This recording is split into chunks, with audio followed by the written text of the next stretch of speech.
Ok, chânនៅក្នុងវីដេអូហ្នឹងខ្ញុំចង់និយាយពី operator នៅក្នុង C អញ្ចឹង operator វាជាសញ្ញា symbol ដែលយើងប្រើសម្រាប់គណនាប្រៀបធៀបឬធ្វើលក្ខខណ្ឌណាមួយនៅក្នុងកម្មវិធីអូខេអញ្ចឹងក្នុងនោះមានដូចជាយើងចង់បូកយើងចង់ដកយើងចង់គុណយើងចង់ចែកហើយឬយើងចង់រកសំណល់អញ្ចឹងដល់ចំណុចទី1ខ្ញុំចង់និយាយពី arithmetic operator អូខេអញ្ចឹងខ្ញុំ declare a1 ស្មើនឹង10អញ្ចឹងមួយទៀត nb ស្មើនឹង3អញ្ចឹងដល់ខ្ញុំចង់បូកដកតម្លៃពីរហ្នឹងហើយខ្ញុំ set print as a បូក sorry a បូកជាមួយ b ស្មើប្រើប្រាស់នៅ format ភាគរយ d ចុះបន្តមួយ a បូក b អូខេអញ្ចឹងមួយទៀតខ្ញុំ copy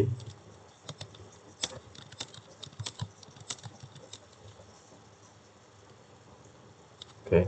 អញ្ចឹងមួយហ្នឹងខ្ញុំចង់ដកលេខហ្នឹងហើយប្រើប្រាស់សញ្ញាផ្កាយដើម្បីគុណអូខេ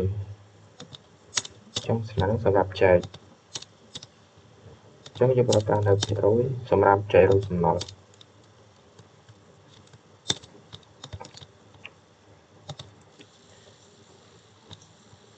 អូខេអញ្ចឹងឧទាហរណ៍ទី1ប៉ុណ្ណឹងសម្រាប់ arithmetic operator យើងប្រើសម្រាប់កម្មវិធីបូកដកគុណចែកអញ្ចឹងអូខេអញ្ចឹងខ្ញុំបិទកន្លែងហ្នឹងចោលកុំឲ្យ run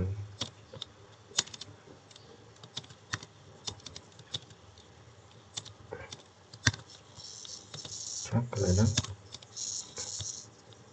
អូខេអញ្ចឹងមកចំណុចទី2ខ្ញុំចង់និយាយពី assignment operator អញ្ចឹងកន្លែងហ្នឹងមានន័យថាយើងប្រើសម្រាប់ផ្ដល់តម្លៃទៅឲ្យ variable ចូលដល់ខ្ញុំ declare variable មួយឈ្មោះ na តម្លៃវាស្មើនឹង5អញ្ចឹងខ្ញុំសរសេរថា a បូកស្មើឧទាហរណ៍ a បូកស្មើជាមួយនឹង3អញ្ចឹងកន្លែងហ្នឹងមានន័យថាយើងយកតម្លៃ a នឹងស្មើ a ដែលយើង declare ដំបូងស្មើស្មើជាមួយនឹង5យកបូកជាមួយនឹងយើងផ្ដល់តម្លៃឲ្យក្រោយ3អូខេអញ្ចឹងដល់ខ្ញុំ print a បូកស្មើអញ្ចឹងប្រញឹក a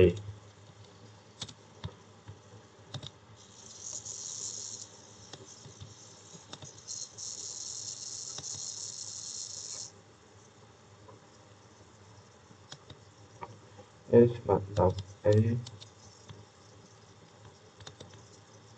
ខេផ្លេចប្រើប្រាស់នៅ format អូខេអញ្ចឹង5បូកជាមួយនឹងតម្លៃថ្មីនឹង3ស្មើនឹងស្មើនឹង8អូខេអញ្ចឹងមួយទៀតអញ្ចឹងតម្លៃ a ថ្មីដែលយើងទទួលបានកន្លែងស្មើនឹង8អូខេអញ្ចឹងខ្ញុំ assign មួយទៀត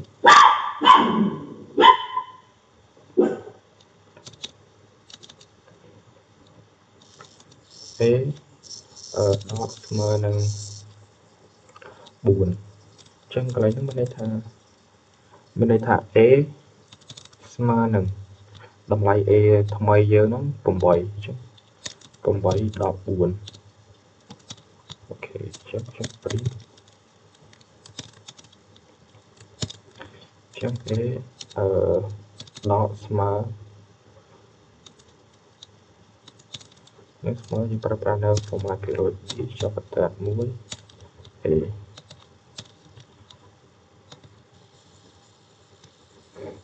A ស្មើនឹង4ចឹង8 14ស្មើ4ចឹងតម្លៃ A ថ្មីយើងនៅកន្លែងហ្នឹង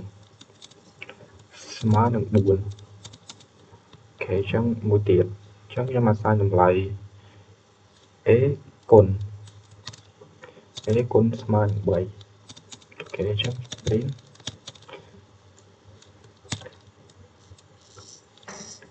A គុណស្មើចឹងមក format 200នេះចុចតាមួយតម្លៃ A អូខេចឹងតំណាងដូចគ្នា A យើងស្មើនឹង A ស្មើsorry ចឹង4យើងគុណនឹង3អូខេថតព្រៀនអូខេ4ទៅដល់7ចឹងបើយើងចង់អាសាញតម្លៃចែក A ស្មើនឹង2អូខេចឹង print A ចុចជាមួយនឹងsorry ចុចស្មើចឹងកន្លែងនេះស្មើ format 200នេះចុចបន្ទាត់ A 6អូខេចឹង12ចែកជាមួយ2បាន6អូ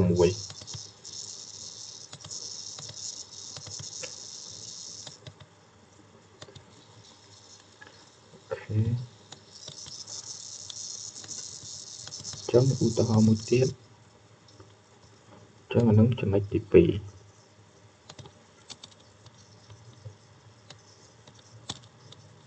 sorry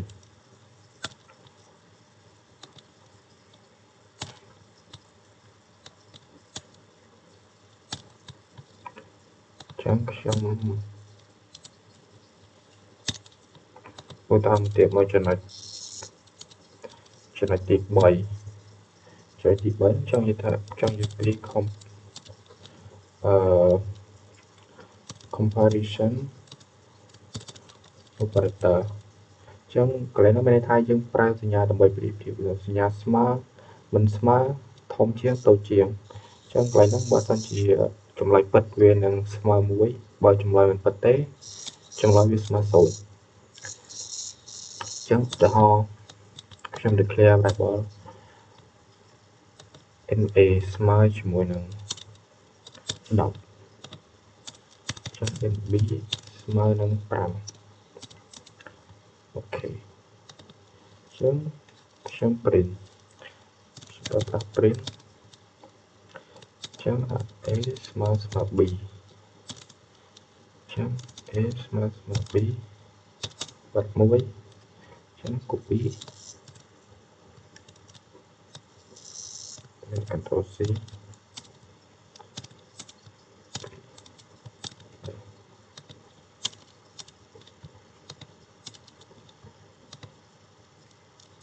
ចឹងឧទាហរណ៍ចឹងបើ A អូខេចឹងកន្លែងហ្នឹងសញ្ញាចឹងបើ A មិនស្មើនឹង B ទេវានឹងចេញ F ជាជាងទេចឹង A ធំជាងចឹង A ទូជាង B មានថាបើ B ស្មើបើ A ស្មើ B ចម្លើយនឹងពិតចឹងបើថាបើ A មិនស្មើ B ទេវានឹងពិតចឹងបើ A ធំជាង B ពិតចឹងបើ A តូចជាង B មិនពិតចឹងយើង declare ហ្នឹង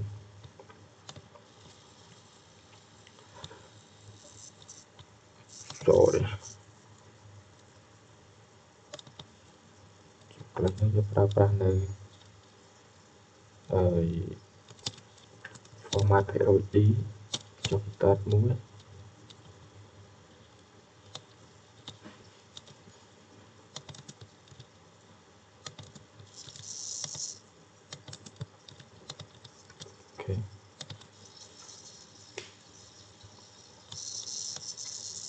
អូខេចឹងយើងមើលកន្លែងហ្នឹង A យើងប្រកាសស្មើ10ចឹង A អត់ស្មើ B ទេចឹងវាចម្លើយវាអត់ពិតទេចឹងបើ A ខុសពី B ចឹង sorry A មិនស្មើ B sorry កន្លែង nhà ưu tiênនឹងស្មើនឹងមានថា A មិនស្មើ B អញ្ចឹងវា0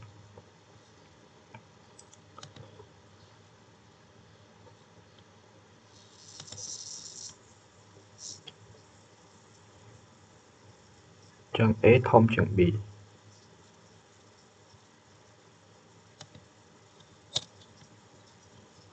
អូខេផ្លេចដូរសញ្ញាកន្លែងហ្នឹង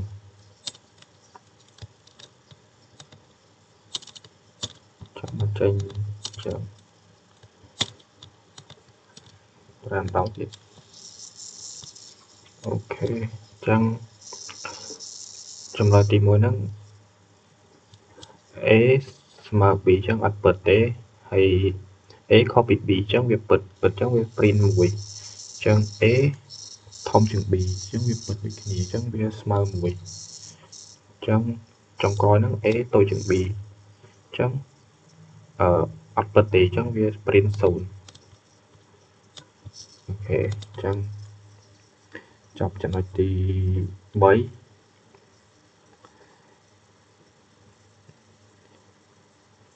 ចឹងកន្លែងហ្នឹងហើយខ្ញុំបិទចូលដែរ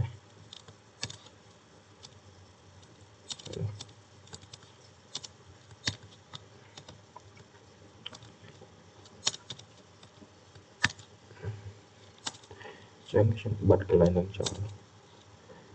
ថតចំណុចមួយទៀតចំណុចទី4ហ្នឹងខ្ញុំចង់និយាយពី increment និង decrement ចឹងចំពោះ increment ហ្នឹងមានន័យថាយើងបន្ថែមមួយយើងប្រើឧទាហរណ៍យើងប្រើ A បូកចឹងមានន័យថាយើងបន្ថែមមួយចឹងបើយើងប្រើសញ្ញាដក A ចឹងមានន័យថាយើងបន្ថយមួយចឹងឧទាហរណ៍លុបនឹងចុះ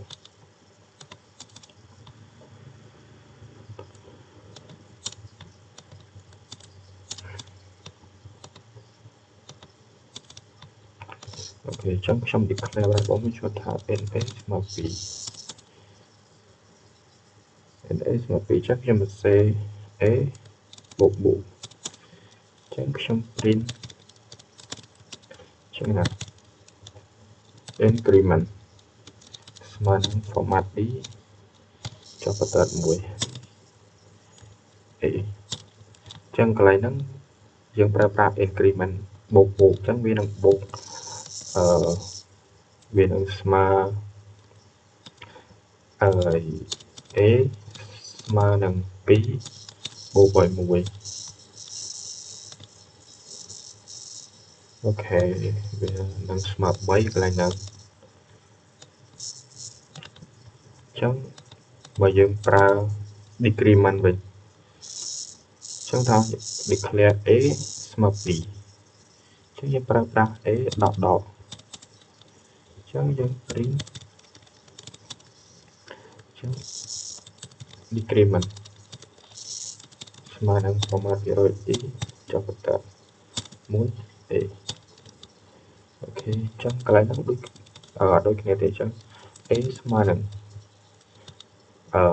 កន្លែងហ្នឹង3ដក1ឆ្លើយត្រូវអូខេកន្លែងហ្នឹងស្មើ2ចឹងកន្លែងហ្នឹងយើងអាសាញតម្លៃ A ស្មើ2ហើយយើងប្រើ increment បូក1ចឹងតម្លៃថ្មី A យើងវាបានស្មើ3ចឹងចុងក្រោយ3ដក1